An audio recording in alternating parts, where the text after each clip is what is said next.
Welcome to Matrix Live, Season 5, Episode 5, because we're in May. Yes, in fact, we're almost got the right date. We should apologise for being a bit tired. I think it's fair to say I've had a migraine most of the day, but I'm feeling alive enough to try to record a Matrix Live and be coherent anyway. How are you, Amandine? I'm fine, thank you. I'm quite glad it's a short week here in the UK, at least. I think in France too, and maybe other countries, but yeah, it's nice. Cool, hence Matrix Live on a Thursday, I guess. Yeah. So I guess the really obvious thing that we should be talking about is end-to-end encryption by default. After, when did we first say that we were going to do this by default? It must have been 3-4 years ago now or something. Well, from the get-go, when we created Matrix, we said it would be by default, but then we launched end-to-end encryption in 2016. And yeah, so it took us 3 years and a half because we launched it at the end of the year. So yeah, 3 years and a half to actually get to the bottom of it, almost. But I guess in our defense, actual implementation work only began right at the end of October of last year, and so it's and we got a lot of it done for FOSDEM, and then since then it's just been polishing since February. So it hasn't been quite as much work as one might think. Although a lot of that was Hubert Uices going and hacking away by himself for months and months and months, doing all of the design and the MSCs and reiterating on them. But we got there in the end, and I hope that somebody's excited about it. I think I might have slightly... what's the right word? Scared everybody with the massive blog post, which didn't have a TLDR in retrospect, schoolboy error, which I think basically dazed everybody into submission. So there's been lots of people saying, yeah, this is kind of cool, and I don't know what to say now because I just had a really scary long document to read. But, yeah, I thought the first part was meant to play this role, but yeah, apparently we failed somehow along the way. Sorry.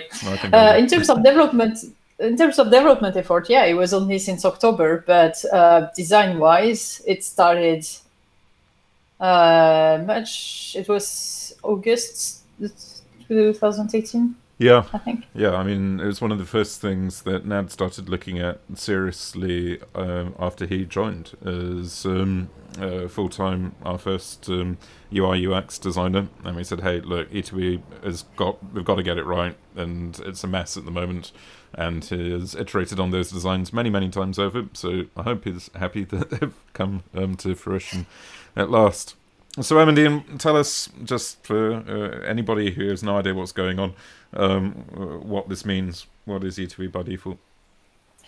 So the first bit of E2EE by default is that now every time you will create a direct message and a private room, then they will be encrypted by default. So you can disable it on private rooms, but not DMs for now. And this is on Riot, because obviously other random clients without E2EE, there's nothing to stop you from just going and pushing unencrypted messages into rooms. I guess you could hack your synapse to reject anything that isn't encrypted, but I don't know, I think it's good enough for now that Riot is setting the precedent that that private conversations need to be encrypted, and for some instances there are people who don't want that, and so we need to provide the ability for people not to use it if they don't want it. Yeah, but in order to enable it by default, we had to do a whole bunch of things to get there. So especially on the user experience side, the first one was to provide the ability to users to actually vouch for their own devices. Because today, before today, now it's not true anymore, but before, every time you had a new device, other people you were talking to were getting warnings, a new device coming in the room, and you cannot trust it. So now when you log in from your new phone, you open a new browser tab, then you can just cross-sign, auto-verify your new session, basically your new login, by either comparing emojis or a new thing, actually scanning QR codes, which is magic. Yeah, it's really, really nice when it works, and most recently, in the last couple of days, it's been working pretty reliably. And I guess to implement all of that, we've introduced this concept of SSSS or Quad S, which is the ability to basically store encrypted data on the server, so that you have somewhere safe to store the keys which you use to sign your devices. It doesn't have to be stored on the server. SSSS also provides mechanism for sharing between devices. We haven't implemented that in all places for all keys yet, but it's one of the things we need to finish off, having shipped it. But the end result is pretty magical in terms of the cross-signing working once you've gone and verified your other devices. And the QR code stuff was fun to get right. We've ended up using binary QR codes and trying to reduce the complexity and pat them together after it failed on stage at FOSDEM, but now they work pretty reliably. Then there was a whole bunch of, all of Nad's designs in terms of the new shields that you get in the rooms, depending, which are going to be green, black, or red, depending on the status of whether you verified everyone or if there are people you haven't verified. All these new, what's the word? Semantic. Sort of visual language is accurate, honestly. Seem to be working pretty nicely for people, so that's good. Good to see that. Hopefully, we got it relatively right on that side. One of the more amusing incidents right in the end game of E2EE by default was realizing, I forget who it was, somebody kept verifying me, and we didn't have a side channel to verify. I couldn't scan a QR code, I couldn't do emoji with them, and I kept thinking, hang on. And somebody who works at a cryptography project, so they should know better than to try to verify me in-band. And I kept getting these verifications coming up. And so eventually I said, hey, why do you keep trying to verify with me? We don't have any way to verify. And he said, well, I'm more worried about when your devices change. So I just want to mark you as verified so that when you do add a weird device, I get warned about it. And it was... of course, yeah, you want trust on first use. You want tofu so that you don't care really about... You're happy to trust my current devices. You don't want to verify, but you want to be warned when new devices come up. And we realized that in the current implementation, we effectively don't have tofu semantics. You either have no trust or you're verified and you have full trust. And so we did go through the entire thought experiment of what would it take to add another shield. Lots of talk about blue shields or possibly half green shields or stuff like that in order to try to give tofu semantics. It got descoped, as you know, because we don't have that in today's release, but we're hoping to add it in the relatively new future. And we'll have a big argument as to whether it should be blue or half green or... little dots? Tofu emoji, dots, God knows what. Yeah, more design fun to come. Amandine, you're in breaking terms of up. Other stuff, your bitrate has crashed. Is that you or me? I don't know. Your bitrate has crashed too, but oh, you're back now. You hear me now? Brilliant. Yeah, I shamed it into behaving well. So other stuff that were needed to enable end-to-end encryption by default was, of course, the ability to search for within encrypted messages and index the files which are encrypted as well. So that's something which has been done for desktop thanks to Pantalaimon. Originally Pantalaimon, but then it got factored out into Seshat.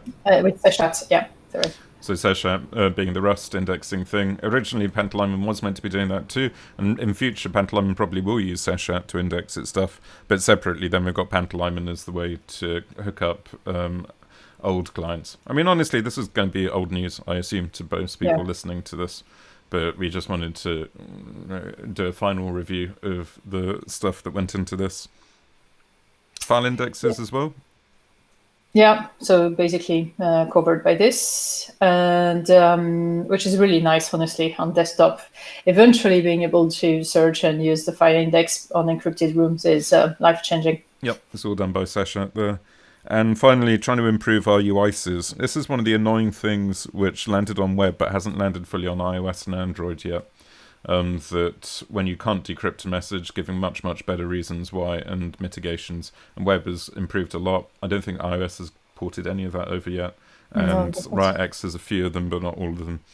So still work to be done there, but in some ways it's cosmetic, but it's still quite useful cosmetics. In fact, it's really weird the number of bugs out there which turn out just to be UX. That you fix it by managing the user's expectations rather than actually fixing the problem that they perceive. Yeah, it works quite well to actually make sure people understand why this is happening and potentially how they can fix it.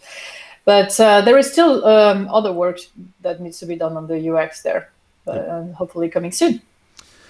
So I guess the bits which worked when we pressed the button on Tuesday, we were hoping to put out the blog post and everything on Tuesday, but it ended up going out on Wednesday because Matrix.org went up in a huge fireball, as everybody would have seen on Tuesday, mainly due to us not having anticipated just how much the traffic patterns were going to change with turning on it by default on Riot Web. I guess we modeled it based on steady state rather than everybody doing that initial migration, and the initial migration overloaded all of the synchrotrons, the sync workers, by a factor of about 4, and also overloaded the federation sender, because every time you change your cross-signing device state, you need to tell everybody who shares a room with you that you've changed that state so they can update their little green shields everywhere, or red shields, or whatever it might be. And for me, I share rooms with about 350,000 users, and it's about 3,000 or 4,000 servers, I think. So every single time I do something there, I'm making my synapse go and hit 4,000 servers immediately. And so if everybody does that at the same time, it completely destroys Federation. So Tuesday was an amazing fire drill where we got to deploy more synchrotrons than we ever have before. Matrix.org is now up to 20 sync workers. And also did some Patrick and Eric did some really nice optimization work on the logic that calculates those the lists of users you share rooms with, because literally that calculation ended up being the bottleneck. But I think that was sped up by significantly. And then separately, Rich realized we were missing a cache in the Federation sender for pulling out the encryption cross-signing data. And so with that cache added, the Federation sender went back, so that on Wednesday, when we actually put out the blog post to tell people about this, and there was another huge wave of traffic, this time we did not fall over at all. In fact, Matrix.org has been feeling really good today and yesterday, I think. Yeah. The performances were relatively good, which was nice. We should probably talk a bit about the Redis stuff, actually, whilst we're talking about things.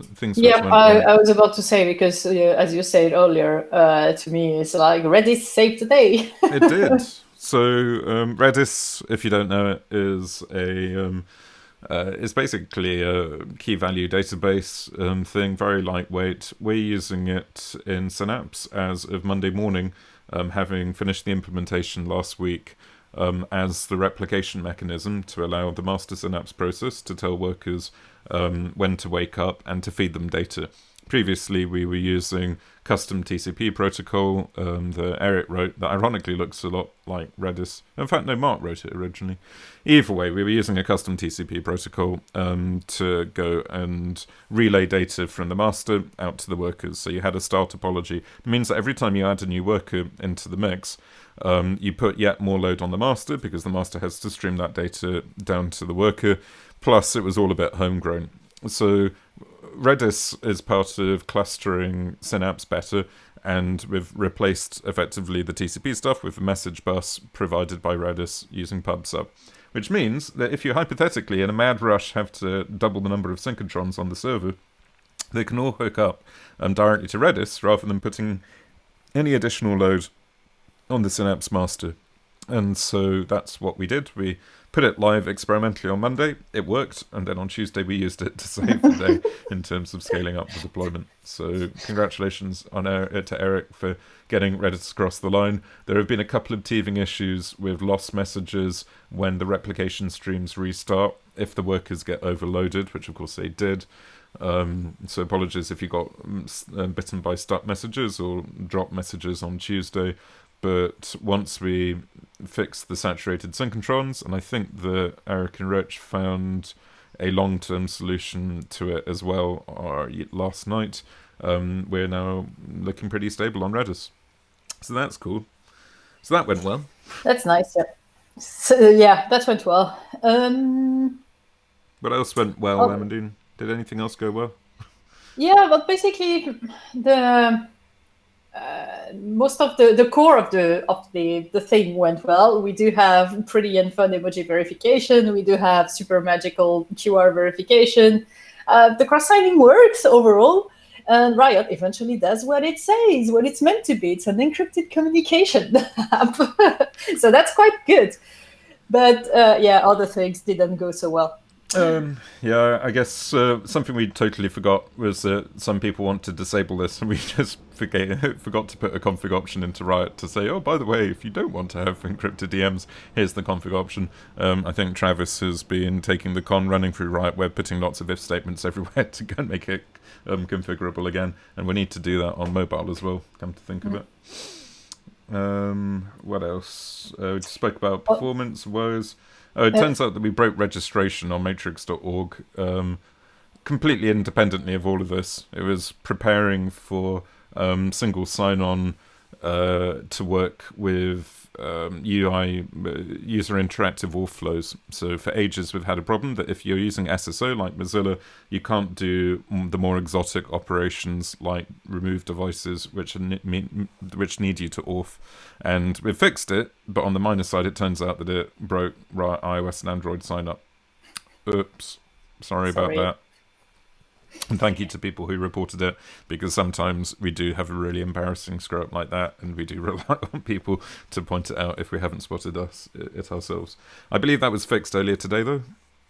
Yes, yeah, there was a fix which went out. There is also some missing bits on iOS because the team is a bit smaller, so you can't bootstrap your cross-signing on iOS, but it's coming soon. Yeah, it basically means that if you try to use some cross-signing for the first time on iOS, it says, sorry about that, use the web, which is annoying if you only have ever logged in on iOS. I've seen a couple of friends get bitten badly by that because I've browbeaten them into using Matrix, and so they've installed Riot on their iPhone and promptly forgotten their password, and then 3 years later I told them to bootstrap their Quad S, and yeah, so it's probably a couple of weeks out or something, I guess, for them to fix that. Yeah. We also lost the ability to unverify, apparently. Yes. This one.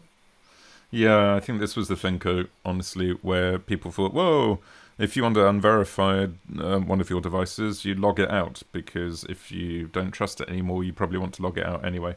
But that ignores the idea that you might be cross-signing some other person. Like if I decided you were no longer a trustworthy person, Amandine, I might want to de-verify you from my phone because I think you're leaving devices everywhere, and we just don't have a button for that. So we need to add that one back in. And there are a few bugs that we're still chasing down. But yeah, I think the worst one is that I've been bitten by, that when you gossip your backup key onto a new login, sometimes it gives you the wrong backup key, which is a bad thing if you want your backup to work. So you have to manually enter your recovery passphrase onto the new login, which you're not meant to have to do anymore. The act of scanning a QR code should be enough to magically restore all of your history. I haven't caught up with Manu on whether that's fixed yet. So that's probably enough to talking about encryption, right? Yeah, we're done for a long time, hopefully. Only when we actually fix some of these bugs, we can talk about it again. But otherwise, other fun stuff has been happening. Yeah, I think the other main thing is Dendrite work is continuing to rattle along. I saw that Neil Alexander got invites working completely, I think, all of Cytest passing for invites earlier today, which is one of the biggest remaining Federation things, because it can now join public rooms, It can join private rooms if invited. It can DM people. I think it even upholds the crappy DM semantics that we have at the moment. There's still some work to be done on the efficiency of the federation. I know that Keegan is still having lots of fun fine-tuning backfill, although in theory it works. But it's very nearly at the point where you could just use it. I've been using my test account on Neil's server to join various rooms and scare people by turning up from Dendrite. But there is another almost fully federating home server in the mix. So I guess, in fact, that could be a cool thing to talk about on OpenType Will Save Us on Wednesday. If they can pull it together in time and actually show it off working, not talking about P2P, but just plain old Dendrite, that could be a cool thing to talk about. In fact, we should plug OpenType Will Save Us. Yeah. Do you want to do it now or finish a few things? Okay, sorry. No, I get hang on. We can. So yeah, basically the other thing I wanted to mention is that basically Riotics coming together. We have some deadlines in mind. Do we want to share it now or wait a bit? Why don't we share it? Because obviously we were hoping Riotics would go live at the same time as E2EE. But it's a kind of feedback loop where all of the E2EE by default work delayed the rest of Riotics, and so we've ended up shipping E2EE by default without Riotics being out of beta. But tell me, Amandine, when will Riotics come out of beta on our latest estimate? Our latest estimate is going to be beginning of July, end of June. Yeah, end of June is basically what we're aiming for. And because it's a bit of a pain that all the people actually using legacy Riot Android are stuck on this thing, which is not evolving. So if everything goes well, only a few weeks. Yeah, that's only a few weeks away. Yeah, it's like 6 weeks, I guess. Rejoice, people. There is a lot of stuff to come together on that, but folks are blitzing through it, and the end is in sight, and now that they're free of the curse of E2EE by default. And there might even be some entirely new features landing too, thanks to some folks who said, hey, we really, really, really would like it if Riotics did this, and this too. And watch this space to see what features they may be. And one last thing, given we're getting to the end of this end-to-end by default stuff, heads up that we'll probably have some nice shiny roadmaps to share soon. So again, watch the space. Yep. There will be news on that side because I know people have been asking for it. So OpenType Will Save Us. Can I plug it now? Yes. So it's Wednesday. So just under a week away now. Wednesday, May the 13th, I think. 13th at 6 p.m. UK time, 5 p.m. UTC, and whatever time that means in your favorite time zone of choice. It will be a online meetup again with guests featuring Mike Hoy from Mozilla talking about verbs in the Fediverse. I'm not sure what that means yet, but I suspect it will be amazing. And we have Eugen or Gargron from Mastodon who's going to join for a Q&A, and we've been gathering questions already from the audience. So if there are particular burning questions you want to ask him, then please filter them in. It'll probably be me going and chatting with him to go and generally talk through things, particularly about scaling Mastodon .social and comparing the problems that we have keeping Matrix.org running versus his problems keeping Mastodon.social running.